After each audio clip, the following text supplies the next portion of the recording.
প্রিয় শিক্ষার্থীরা, আসসালামু আলাইকুম। তোমরা এখন চমৎকার একটি প্রশ্ন শিখতে পারবে। যখন তোমাদের পরীক্ষায় এই ধরনের প্রশ্ন আসে তখন সহজ লাগে, আবার তোমরা গুলিয়ে ফেলো। তো আমি একদম তোমাদেরকে সহজ করে ভেঙে ভেঙে বুঝাবো, যাতে করে তোমরা সহজে আয়ত্ত করতে পারো। তো মনোযোগ সহকারে সম্পূর্ণ ক্লাসটি দেখবে। আর যারা 25 বা 26 সালের পরীক্ষার্থী আছো, তোমরা এই মুহূর্তে আইসিটি নিয়ে যদি কেউ দুশ্চিন্তায় থাকো, তাহলে আমার কাছে আইসিটি অনলাইনে পড়তে পারো। ইনশাল্লাহ আইসিটিতে কোনো সমস্যা হবে না। বিস্তারিত জানতে আমার এই নতুন হোয়াটসঅ্যাপ নাম্বার এসএমএস দিও। তোমাকে হাতে ধরে ধরে আইসিটি শেখানোর দায়িত্ব আমার, একদম বোর্ড পরীক্ষার আগ পর্যন্ত। তো যেটি বলছিলাম যে আমি তোমাদের এই প্রশ্নটি সহজ করে বোঝানোর চেষ্টা করবো এবং বুঝাবো। যদি আমি প্রশ্নটি পড়ে শোনাই, গ নম্বরে বলছে 3 মার্কের জন্য সংখ্যা দুটি হেক্সাডেসিমেলে যোগ করো। তো এরকম প্রশ্ন কিন্তু তোমাদের পরীক্ষা আসে, তখন তোমরা গুলিয়ে ফেলো যে হেক্সাডেসিমেলে যোগ করবো, হেক্সাডেসিমেলে তো একটা আছে আর একটা অক্টাল আছে, কিভাবে যোগ করবো। মনে রাখবা প্রথম অবস্থায় যে কখনোই ভিন্ন ভিন্ন সংখ্যা পদ্ধতি যোগ করা যায় না, যেহেতু একটা হেক্সা আর একটা অক্টাল, এটা কখনো যোগ করা সম্ভব না।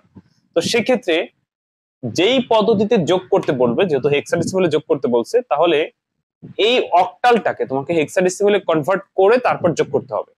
এখন প্রশ্ন হচ্ছে যে অক্টাল থেকে তুমি হেক্সাডেসিমেলে কিভাবে যাবে।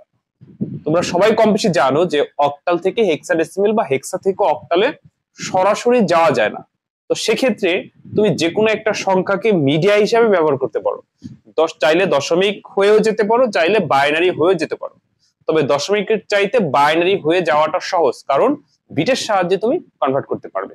আচ্ছা, তো এবার আমরা এটাকে বাইনারি থেকে বাইনারি হয়ে হেক্সায় যাব, তারপর যোগ করবো। আমি সবই দেখাই দিচ্ছি।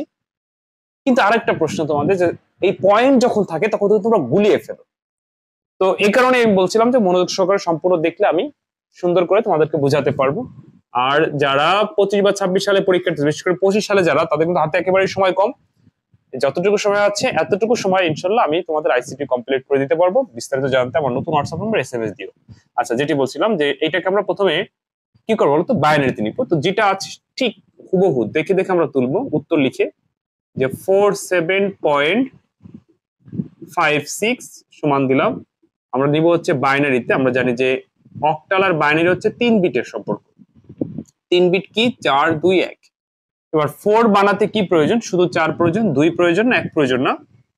তাহলে আমরা 4 এর মানটি পেয়ে গেলাম 100। 7 বানাতে আমাদের কি কি প্রয়োজন, যা যা প্রয়োজন তার নিচে আমরা 1 দিব। 7 বানাতে আমাদের তিনোটাই প্রয়োজন, 3টা 1 পেয়ে গেলাম, পয়েন্টের জায়গায় পয়েন্ট দেব। 5 বানাতে এবার কি প্রয়োজন, 4 আর 1 প্রয়োজন, 2 প্রয়োজন না, অর্থাৎ 5 এর নিচে আমরা 101 লিখবো। 6 বানাতে আমাদের কি কি প্রয়োজন, 4 আর 2 6, 1 প্রয়োজন না, তাহলে এইবার 110। অতএব অতএব লিখে এটা আমরা তুলবো 100.111.101.110। আচ্ছা, কি পেয়ে গেলাম, বাইনারি। এইবার এই বাইনারিটাকে আমরা হেক্সাডেসিমেলে কনভার্ট করব, তারপরে প্রশ্ন অনুযায়ী আমরা যোগ করব। এবার সেটা আমরা হেক্সাডেসিমেলে কনভার্ট করব। তো প্রথম অবস্থায় যা থাকবে সেটা তুমি সুন্দর করে তুলবা।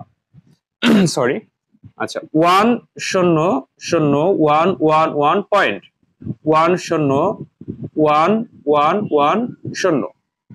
এখন তোমরা যদি জানো যে, মানে অনেকেই জানা থাকতে পারে যে বাইনারি থেকে হেক্সাডেসিমেলে যাওয়ার জন্য কয় বিট, 4 বিট। শুধু এতটুকু মনে রাখলে কিন্তু হবে। তাহলে বাইনারি আর অক্টাল আসা যাওয়ার সম্পর্ক হচ্ছে 3 বিট। আর মনে রেখো, বাইনারি আর হেক্সাডেসিমেল আসা যাওয়ার সম্পর্ক হচ্ছে 4 বিট। তো এবার আমরা এটাকে 4 বিট করে করে করব। তো এখানে আমরা পূর্ণ সংখ্যা দেখতে পাচ্ছি, পয়েন্টের পর ভগ্নাংশ দেখতে পাচ্ছি। তাহলে কিভাবে করব, এই জায়গায় অনেকে আছে একসাথে হিসেব করে। একসাথে করলে কিন্তু অঙ্ক মিলবে না, কারণ পূর্ণ সংখ্যার সামনে শূন্য দিতে হয়, ভগ্নাংশর প্রয়োজন অনুযায়ী পিছনে শূন্য দিতে হয়। তো এবার আমরা দেখতে পাচ্ছি যে এখানে পূর্ণ সংখ্যা আছে 6টা, ভগ্নাংশ 6টা। তাহলে আমাদের প্রয়োজন হলো 4 4 করে করে। তাহলে 6 কে কখনোই 4 4 করে ভাগ করা যায় না, যেহেতু আমাদের 4 4 করে গ্রুপ করতে হবে। তো সেক্ষেত্রে আমরা কি করব, আমরা এই পূর্ণ সংখ্যার ক্ষেত্রে আরো সামনে 2টি শূন্য দিব। কেন 2টি দিলাম বলতো, আমাদের যাতে 4 4টি করে আমরা গ্রুপ করতে পারি। আমরা ঠিক ভগ্নাংশের ক্ষেত্রে আমরা 4 4টা করে গ্রুপ করার ক্ষেত্রে প্রয়োজন অনুযায়ী এটার পিছনে 2টা শূন্য দিব। তোমাদের প্রশ্ন, এটার পিছনে কেন, আমরা শূন্যগুলো এমন জায়গায় দিব যাতে করে মানের কোনো পরিবর্তন হয় না। যেমন পূর্ণ সংখ্যার সামনের শূন্যের কোনো মূল্য নাই, ভগ্নাংশের পিছনের শূন্যের কোনো মূল্য নাই, তাই আমরা পূর্ণ সংখ্যার সামনে দিছি, ভগ্নাংশের পিছনে দিছি। এবার এই 4 4 করে আমরা ভাগ করব।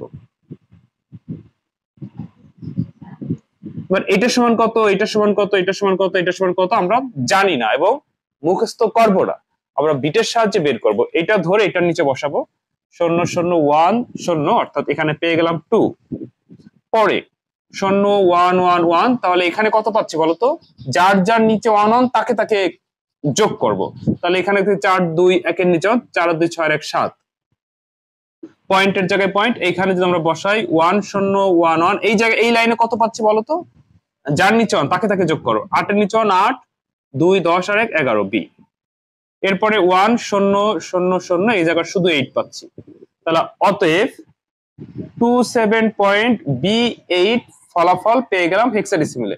তো আমাদের বলছিল সংখ্যা দুটি হেক্সাডেসিমেলে যোগ করো, তাহলে প্রথম সংখ্যাটিকে আমরা কিসে নিলাম, হেক্সাডেসিমেলে কনভার্ট করে নিলাম, আর আরেকটি তো অলরেডি হেক্সাডেসিমেলে আছে, তার মানে সেটা তো কষ্ট করে আমাদের কনভার্ট করার প্রয়োজন নাই।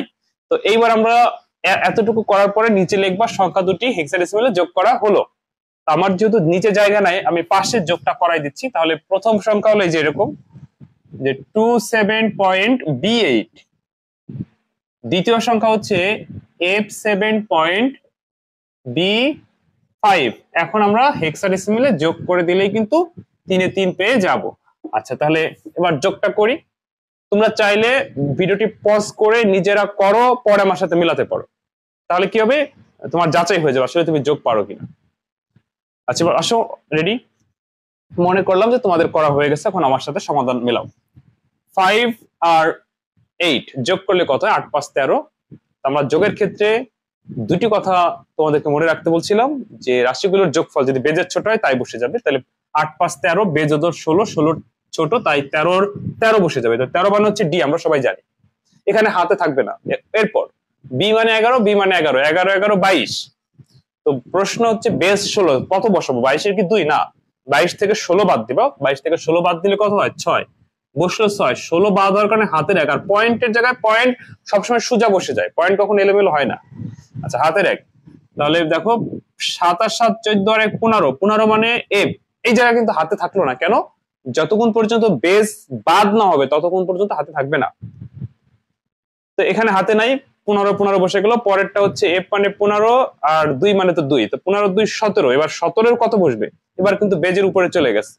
তো 17 থেকে বেজ 16 বাদ দিলে 1, বেজ বাদ হওয়ার কারণে হাতের 1 কিছু নাই, বসে গেল। তাহলে সঠিক অ্যান্সার হবে 11F.6D, 6D। আশা করি তোমরা বুঝতে পারছো, অর্থাৎ আমি পাশে করছি, এই জিনিসটা তোমরা নিচে করে দেখাবা। তো দুটি সংখ্যার যোগফল যদি এরকম আসে যে ভিন্ন ভিন্ন সংখ্যা আছে, তখন তুমি কি করবা, তখন হচ্ছে ওই সংখ্যায়, যে সংখ্যায় বলবে সেই সংখ্যায় কনভার্ট করে তারপর সমাধান করতে হয়। তো যাই হোক, প্রিয় শিক্ষার্থীবৃন্দ, শুরুতে যেটি বলছিলাম, তোমরা যারা আইসিটি তে দুশ্চিন্তায় আছো বা আইসিটি তে সর্বোচ্চ নম্বর পেতে চাও, তোমরা আমার সহযোগিতা নিতে পারো। ইনশাআল্লাহ আইসিটি তে কোনো সমস্যা হবে না, আমি বোর্ড পরীক্ষা পর্যন্ত তোমাদের সাহায্য করে যাব। তো যে কোনো প্রয়োজনে বা এই কোর্স সম্পর্কে বিস্তারিত জানতে আমার এই নতুন হোয়াটসঅ্যাপ নম্বরে এসএমএস দিও। সবাই ভালো থেকো, আসসালামু আলাইকুম।